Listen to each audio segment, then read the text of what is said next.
What's happening, Baltimore Ravens fans? Welcome back to The Bold Perspective. On your way in the door, tap the like button, hit subscribe, and hit the notification bell so you get updates when we upload new content. What's on top for today?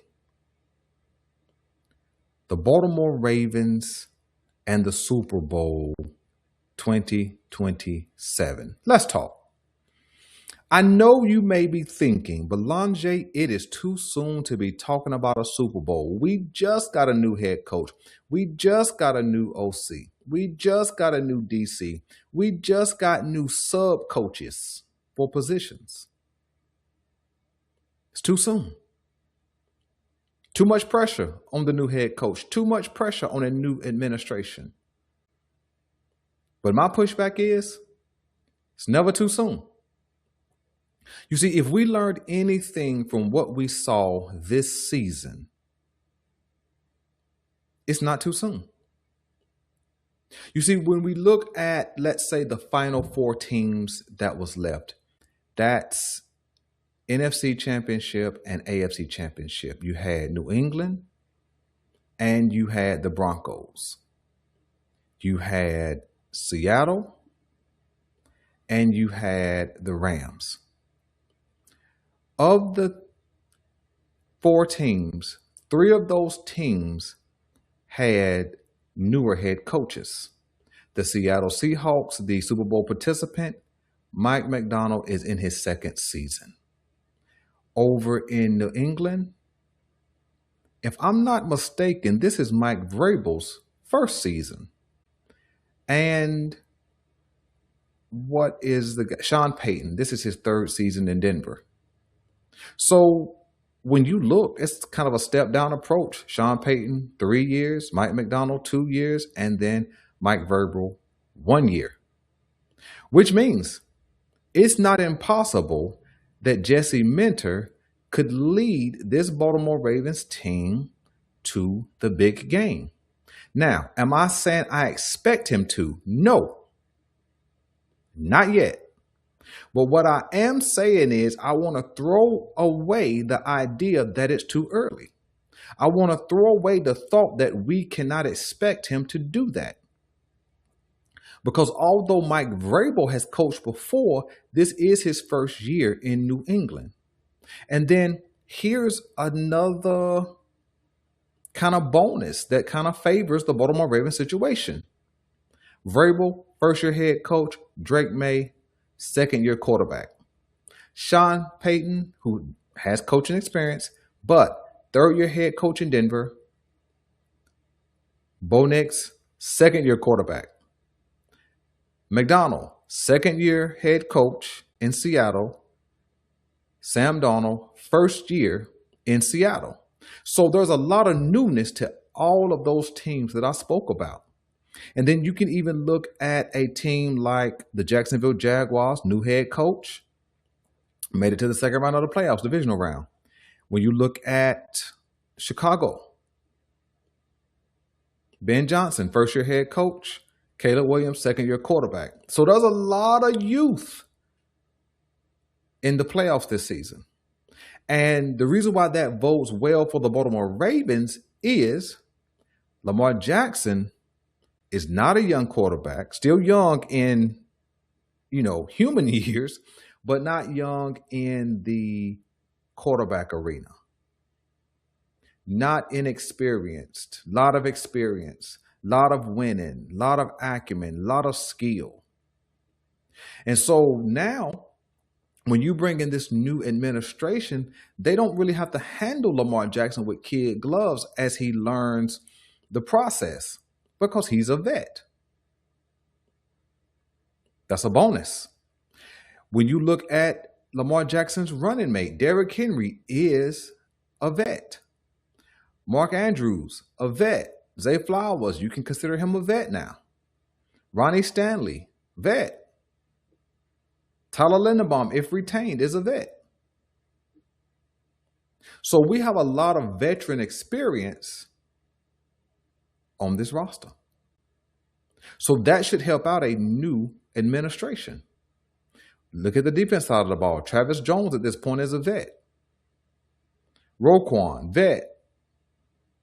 Nate's still young, but you can consider Cal Hamilton a vet. So there's a lot of pieces to this puzzle. It's not a complete rebuild, just a retool. Starting with the coaching staff.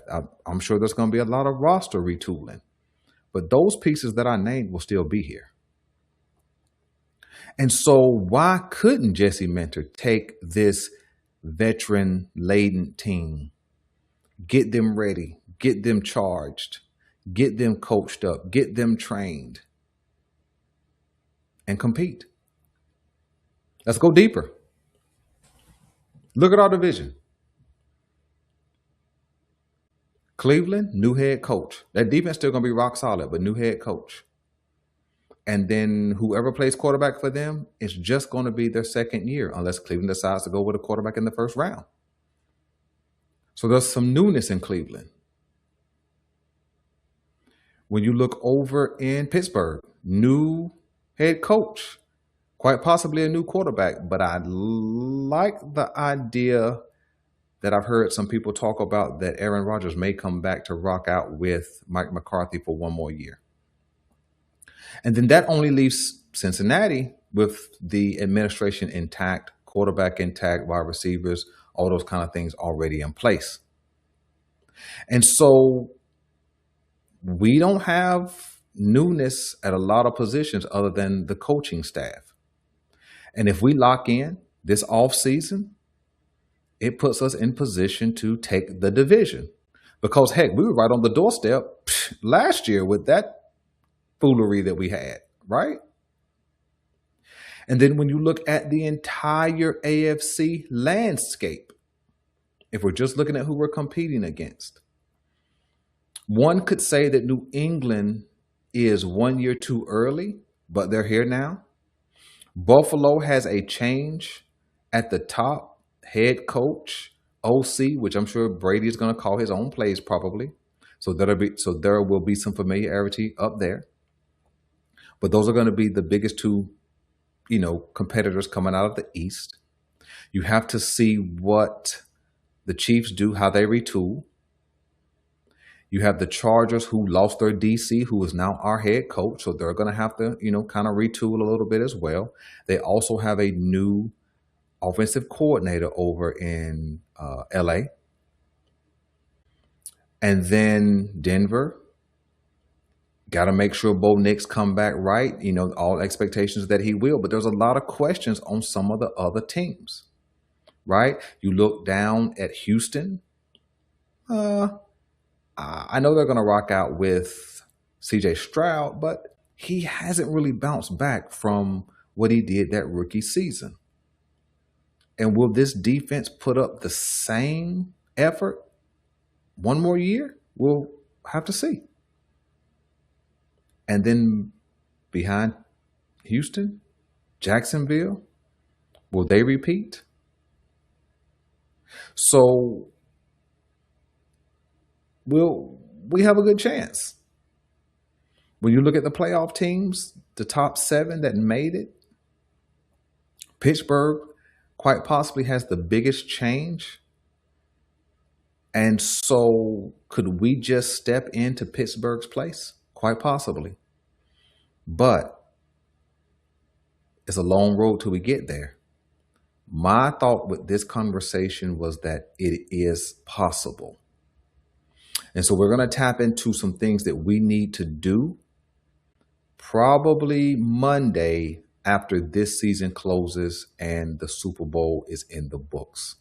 So you guys let me know what you think. Is it too early to think about Baltimore Ravens potentially being in a Super Bowl? Again, I don't have an expectation that they get there, but I don't think it's unreasonable to think that they could. And until next time, I'm out.